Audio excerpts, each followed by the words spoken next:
नमस्कार, आप देख रहे हैं पॉलिटिकल पंचायत का खास नीतीश की रिपोर्ट और मैं हूं नीतीश कुमार दुबे। पश्चिम बंगाल की सियासत में एक तरफ जहां बवाल मचा हुआ है, ईडी का रेड, प्रदेश की मुख्यमंत्री ममता बनर्जी का लगातार भाजपा और प्रधानमंत्री पर आरोप लगाना और टीएमसी की सांसद महुआ मोइत्रा का लगातार हिंदुओं पर तीखी बयानबाजी, तो वहीं दूसरी तरफ प्रधानमंत्री नरेंद्र मोदी का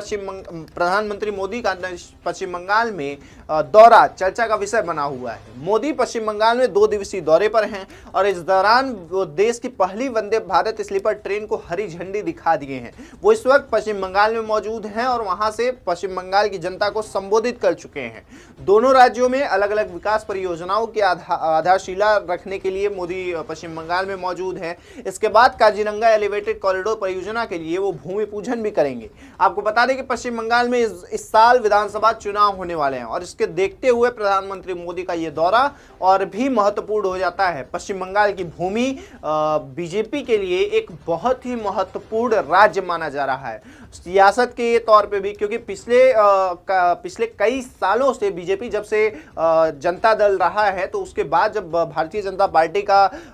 निर्माण हुआ, उसके बाद बीजेपी मुखर रूप से पश्चिम बंगाल की सियासत में नहीं आ पाई है। तो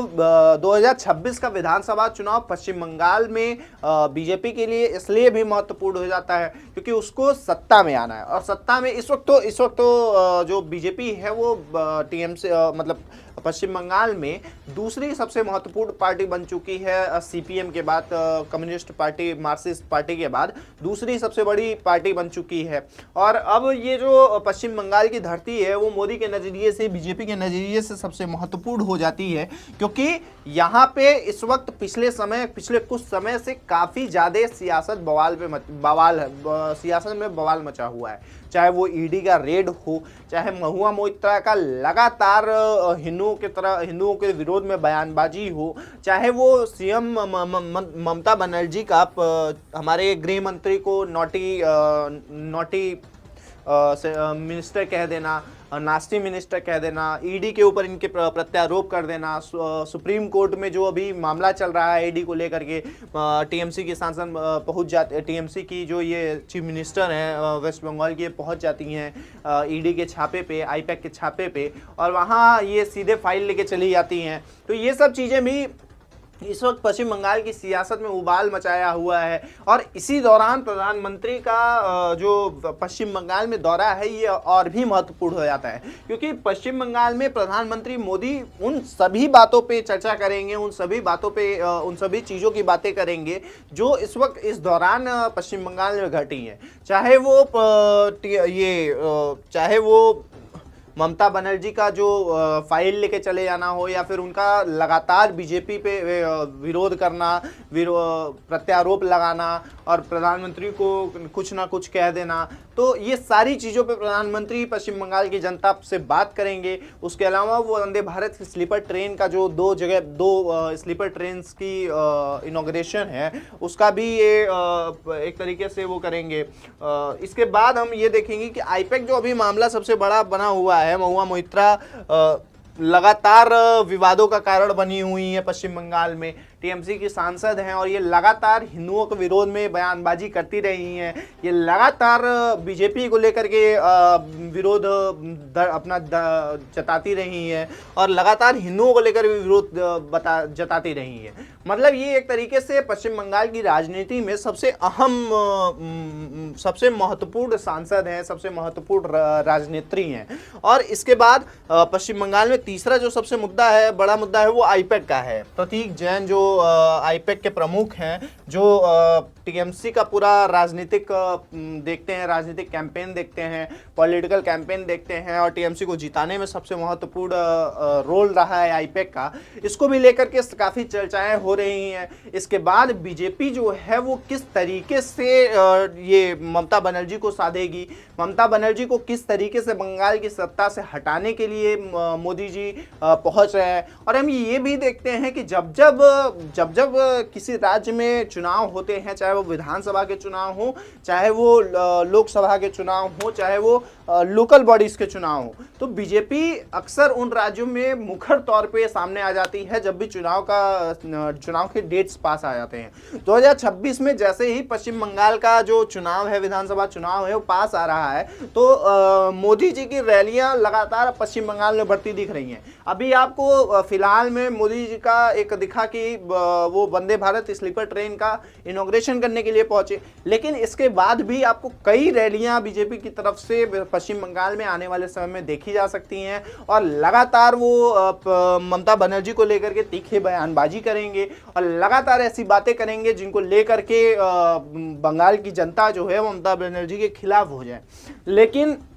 ममता बनर्जी के खिलाफ बंगाल की जनता को करना ये उतना ही मुश्किल काम है जितना कुत्ते की पूंछ को सीधी करना, क्योंकि ममता बनर्जी 2011 से बंगाल की सत्ता में है और वो सोशलिस्ट और कम्युनिस्ट जो आइडियोलॉजी है उसको पकड़ के चलती है और बीजेपी एक तरीके से कैपिटलिस्ट आइडियोलॉजी को लेके चलती है। तो बंगाल की जनता भी एक तरीके से कम्युनिस्ट और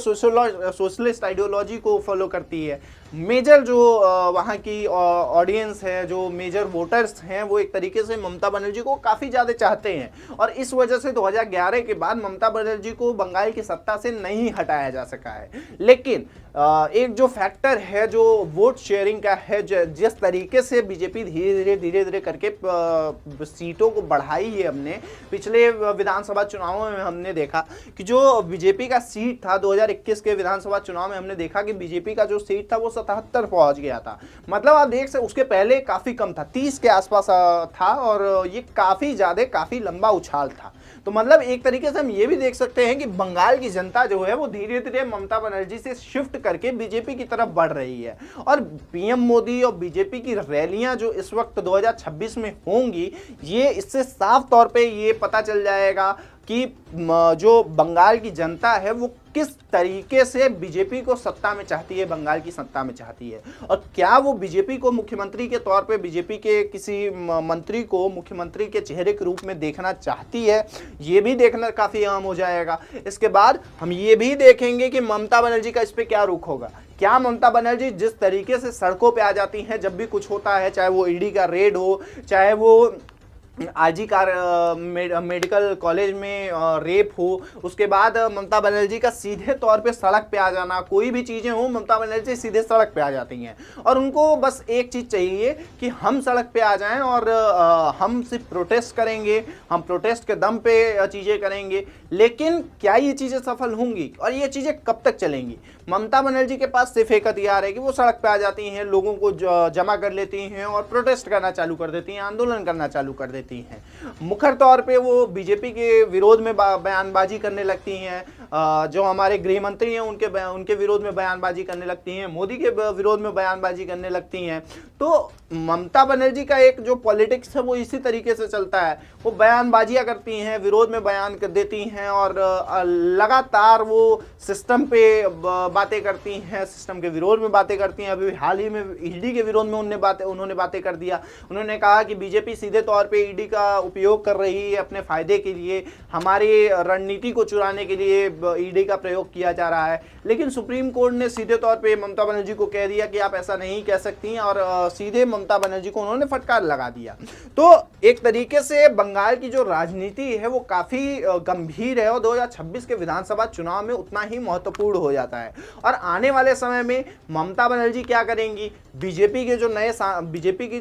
नए प्रदेश अध्यक्ष बने हैं, बीजेपी के जो नए अध्यक्ष बने हैं नितिन नबीब, उनको बंगाल की राजनीति में किस तरीके से उतारा जाएगा, किस तरीके से उनको मुख्यमंत्री का चेहरा बनाया जाएगा, ये भी देखने वाली बात होगी। हम आने वाले वीडियो में पश्चिम बंगाल की ऐसी ही और भी खबरों को लेकर के आएंगे और विधानसभा चुनाव से जुड़े अन्य खबरों के लिए